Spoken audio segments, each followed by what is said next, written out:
Support terus channel YouTube Ketapang TV Jurnal dengan cara di like, comment, and subscribe. Jangan lupa aktifin juga tombol lonceng notification-nya ya.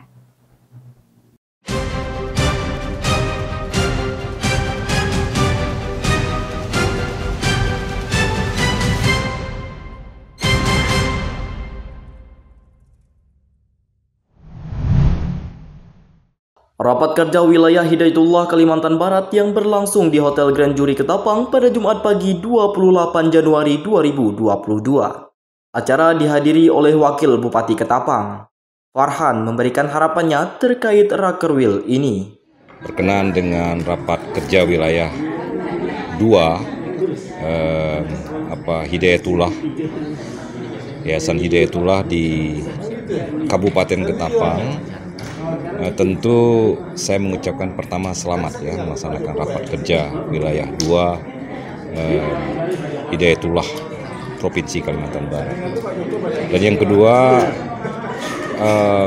harapan saya bahwa peserta Raka harus tetap memenuhi protokol kesehatan.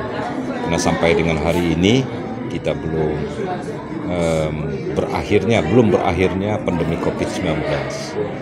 Supaya mereka sehat dan tentu akan bisa menghasilkan program-program kerja yang strategis, terutama yang mampu menjalankan program-program pemerintah.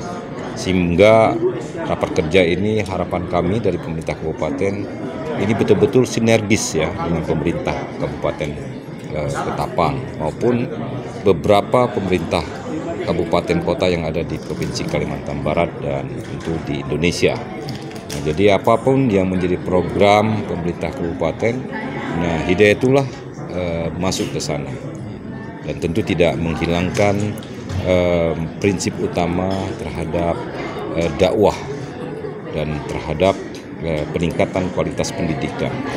Tapi tentu program-program yang lain juga bisa dijalankan oleh Pondok Pesantren Hidayatullah, misalnya dalam pengembangan ekonomi umat, sehingga Pondok Pesantren bisa mandiri ke depan.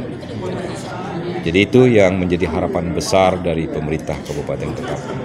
Penyerahan Al-Quran itu adalah untuk kita berikan kepada Pondok Pesantren sehingga menjadi fasilitas ya untuk proses belajar mengajar dan bahkan untuk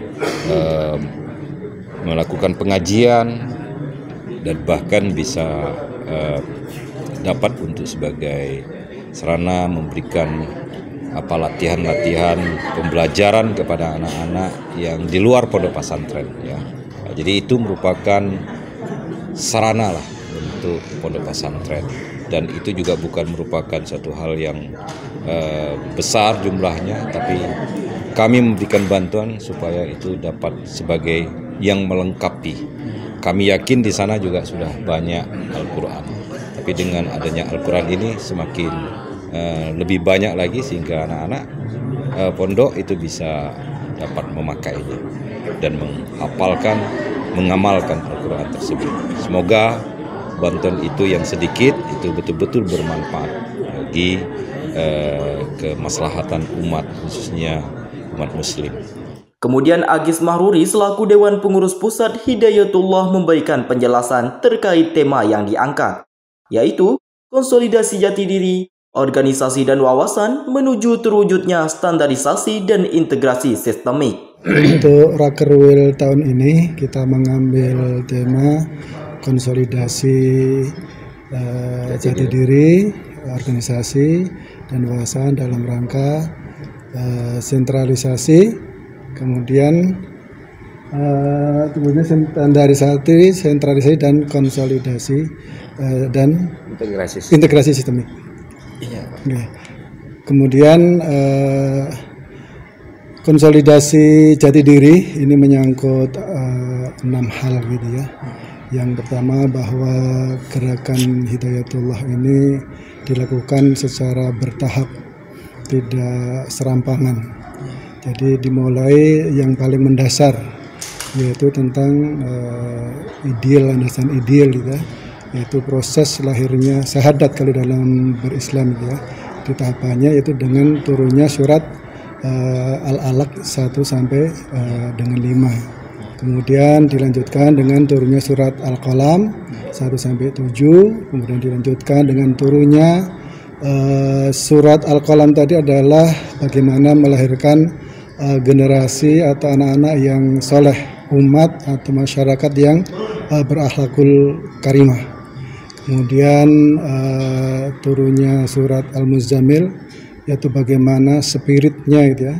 Kalau dalam lagu Indonesia Raya kan ada bangunlah jiwanya, bangunlah badannya.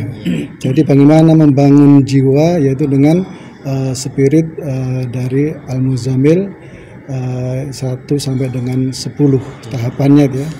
Kemudian setelah ada pribadi-pribadi yang kuat secara spirit itu ya, maka dia otomatis akan menularkan spiritnya itu ke masyarakat, yaitu dengan berdakwah, yaitu spiritnya dari surat Al-Mudaththir ayat 1 sampai dengan 7. Kemudian ketika sudah gerakan dakwah ini menyebar, maka dia akan membentuk satu tatanan masyarakat gitu ya. Tatanan masyarakat Al-Fatihah 1 sampai dengan 7. Karena Al-Fatihah ini adalah merupakan umul Quran gitu ya. Induknya Al-Quran, ibunya Al-Quran, di sana menyangkut akidah, ibadah dan akhlak gitu. Itu saya kira untuk konsolidasi jati diri. Kemudian yang kedua, konsolidasi organisasi, yaitu menyangkut kebijakan-kebijakan yang telah ditetapkan oleh organisasi tingkat pusat, menyangkut di dalamnya adalah peraturan-peraturan organisasi yang telah dimunculkan. Kemudian untuk wawasan, jadi bagaimana para penggerak dakwah ini dia tidak sempit wawasannya, tapi mempunyai wawasan yang luas, tidak terkooptasi ya, tidak terkooptasi hanya ibadah saja. Atau kan banyak orang berpemahaman seperti itu, yang ada istilahnya ekstrim kanan, hanya beribadah terus kepada Allah SWT. Kemudian ekstrim kanannya juga dia munculnya kelompok-kelompok teroris gitu ya. Tapi juga tidak ekstrim kiri, yaitu dengan adanya sekularisme, menyamakan semua agama baik, semua agama, itu pemahaman yang campuraduk atau liberal, menerjemahkan Al-Quran itu tidak berlandaskan dengan sunnah yang ada. Untuk kali ini insya Allah berlangsung sampai hari Ahad, hari Minggu ya, dari Jumat 3 hari. Insya Allah dari seluruh pengurus DPW hadir, kita ada 10 orang saja dalam. Kemudian seluruh pengurus DPD, jadi pengurus Hidayatullah di kabupaten kota di Kalimantan Barat ini yang berjumlah 13 orang ya, 13 orang, karena kita masih kurang satu jaringan DPD, yaitu di Putusibau, insyaallah. Dan salah satu programnya nanti yang akan dilahirkan adalah sebagaimana disampaikan Pak Wakil Bupati tadi ya, bahwa Hidayatullah itu bukan hanya untuk diminati sendiri, tapi programnya adalah memang untuk masyarakat pada umumnya, sehingga bagaimana raker ini nanti bisa melahirkan petugas untuk ditugaskan ke Putusibau itu. Nah, yang menarik juga kalau dulu tahun 80-an itu trennya itu adalah Taman Pendidikan Al-Quran ya, TPA, mungkin Mas juga alumni TPA dulu ya. Nah, untuk kali ini kita melahirkan rumah-rumah Quran. Jadi emang rumah basisnya, bagaimana rumah-rumah itu menjadi pusat pembelajaran Quran, bukan hanya belajar membacanya, tapi juga menghafalnya, bagaimana dia nanti juga memahami makna artinya, kemudian mendakwahkan, kemudian menerapkan dalam kehidupan sehari-hari. Rakerwil ini akan berlangsung 3 hari, dimulai dari tanggal 28 sampai 30 Januari 2022. Diikuti oleh seluruh pengurus DPW yang berjumlah 10 orang dan seluruh pengurus DPD Hidayatullah Kabupaten Kota Kalimantan Barat yang berjumlah 13 orang. Dari Kabupaten Ketapang, Iqbal Arianto Sigit melaporkan untuk Ketapang TV Jurnal.